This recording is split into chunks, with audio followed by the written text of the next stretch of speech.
जय श्री राम दोस्तों। आज की कहानी हमें भेजी है सुशीला ने। सुशीला के बारे में आपको बताता हूँ। सुशीला के घर के अंदर उसकी माँ, उसके दो छोटे भाई और एक छोटी बहन है। उसके पिताजी का करीब 2 साल पहले देहांत हो चुका है। अब उनके घर के अंदर कमाने वाले सिर्फ माँ है। माँ घर घर जाती है और बर्तन मांजती है, झाड़ू निकालती है और अपने घर का खर्चा चलाती है। वो भी बेचारी सिलाई करती है। सुशीला की जो बात है, सुशीला खुद भी सिलाई करती है और बच्चों को ट्यूशन पढ़ाती है और अपना घर का खर्च चलाती है। इनके घर के जो सदस्य होते हैं और लोग, वो इनके आर्थिक स्थिति को सुधारने के लिए कुछ मदद करके जाते हैं। इनकी जो ज़्यादा मदद करता है वो करता है इसके मामा, सुशीला के मामा। बहुत अच्छे मामा है वो इनकी अधिकतर मदद करते हैं।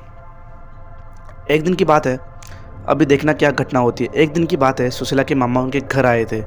सुशीला के मामा उनसे कहते हैं कि हम कहीं घूमने चलेंगे, अभी बारिश का टाइम है तो अपन कहीं डैम पर घूमने चलेंगे। सुशीला की माँ से, सुशीला से कहा उन्होंने, यानी कि उनकी बहन से और सुशीला से कहा। और उन्होंने कहा कि ये जो छोटे बच्चे हैं इनको स्कूल जाने देते हैं, फिर घूमने चलेंगे। बच्चे अपने टाइम पर स्कूल चले गए। उनके बाद मामा जी, भांजी और सुशीला की माँ तीनों मिलकर बाइक के अंदर डैम की तरफ जाते हैं। मामा जी बाइक चला रहे थे, माँ उनके बीच में बैठी हुई थी, सुशीला पीछे पीछे बैठी हुई थी। अब आपको बताता हूँ, एक डैम था, वहाँ पर इनको घूमने जाना था।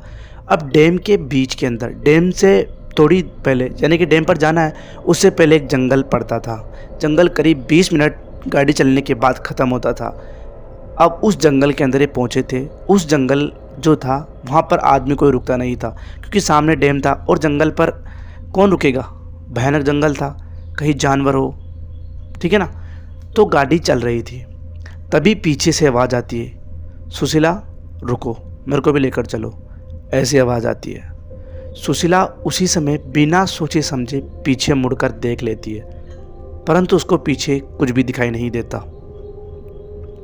वहाँ पर वो चले जाते हैं डैम पर। डैम पर पहुँचने के बाद उन्होंने अच्छे से घूमा, अच्छे से उन्होंने एंजॉय करा और शाम को वो घर आ गए। अब मैं आपको एक बात बताता हूँ। सुशीला की जो माँ है, उसने अभी रेंट पर घर लिया है, मामा के घर पे वो नहीं रहती। उन्होंने रेंट पे जो घर लिया है वो एक मुस्लिम परिवार की महिला है, वहाँ उनका लिया है, ठीक है।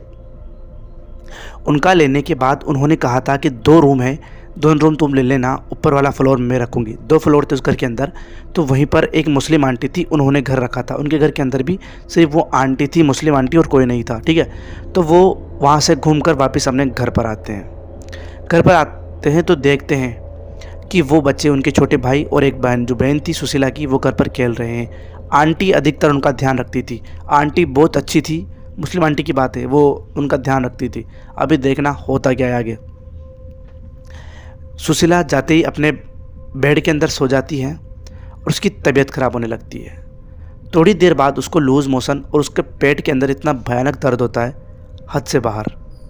वो सोचती है कि ये क्या हो रहा है। उसका पेट इतना ख़तरनाक तरीके से दुख रहा था जिसकी कोई सीमा नहीं थी।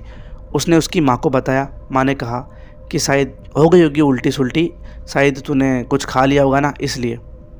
1 दिन निकला, 2 दिन निकले। वो, उसकी माँ सुशीला को लेकर डॉक्टर के पास जाती, वहीं से मेडिसिन लाती, परंतु उसकी तबीयत में कुछ भी सुधार नहीं आ रहा था। पेट दिन ब दिन ज़्यादा दर्द कर रहा था। मामा जी को बताया, मामा जी घर पर आए। मामा जी सुशीला को लेकर हॉस्पिटल, अच्छे से हॉस्पिटल के अंदर लेकर गए।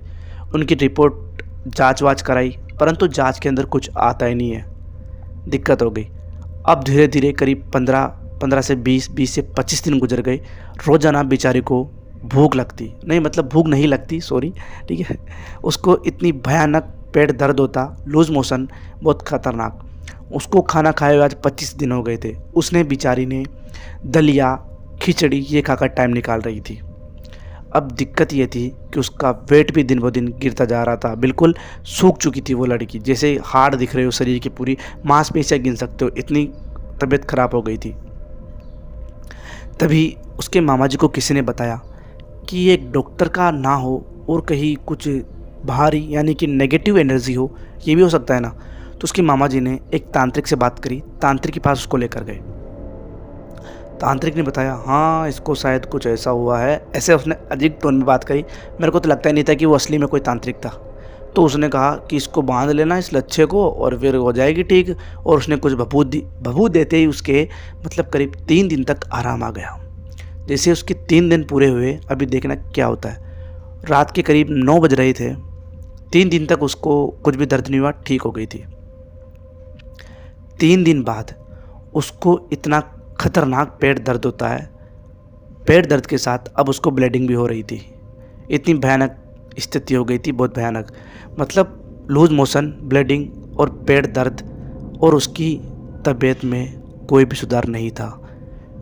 वो ऐसा कह रही थी उस रात को कि माँ, कोई मेरे पेट के अंदर कोई छुरा डाल रहा है, कोई मेरे छुरा घोंप रहा है, ऐसे कह रही है, और पेट की तरफ से निकलेगा माँ।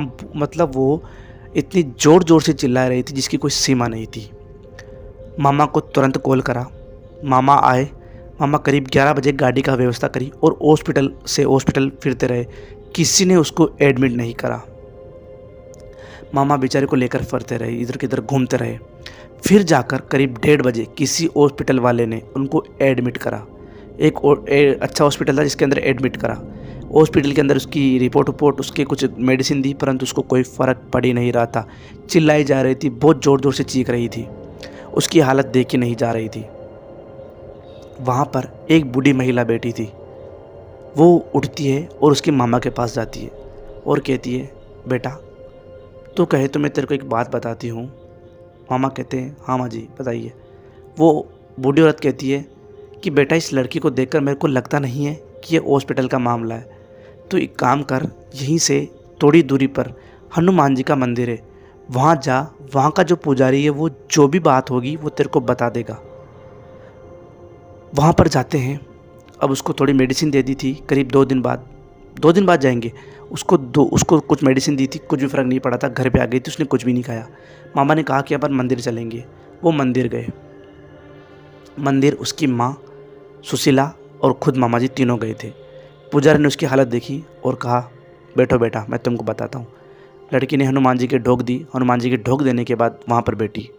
वो बताते हैं, उनको एक बार में पता चल गया कि हो क्या रहा है। उन्होंने कहा कि तुम कहीं घूमने गए थे किसी बांध पर।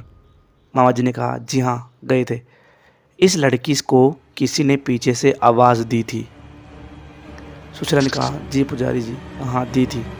फिर तुमको कोई दिखाई दिया था?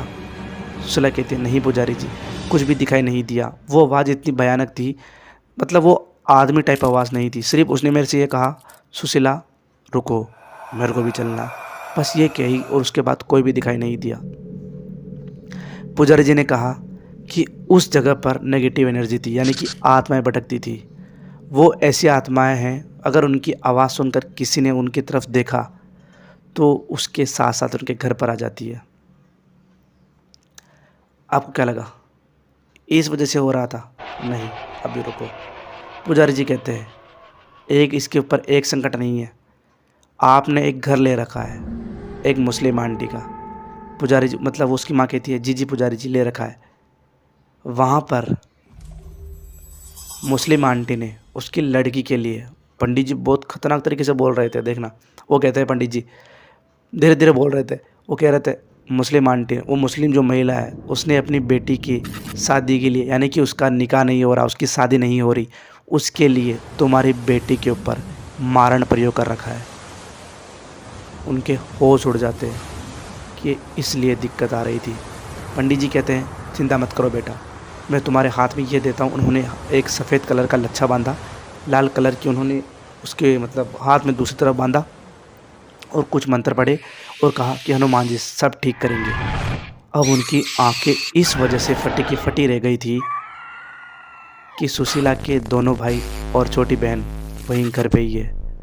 वो घर पर जाते हैं और अपना सामान वामान निकालते हैं वहाँ से और सीधे मामा जी के यहाँ शिफ्ट हो जाते हैं।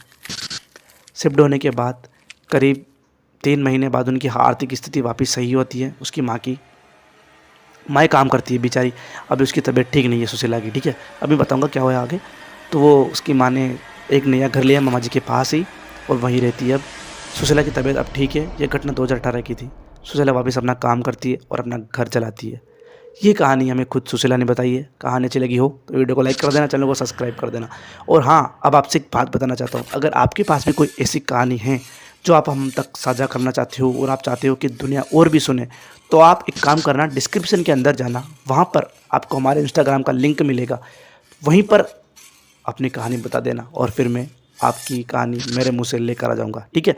मिलता हूँ आपसे अगली कहानी में, तब तक के लिए बाय बाय।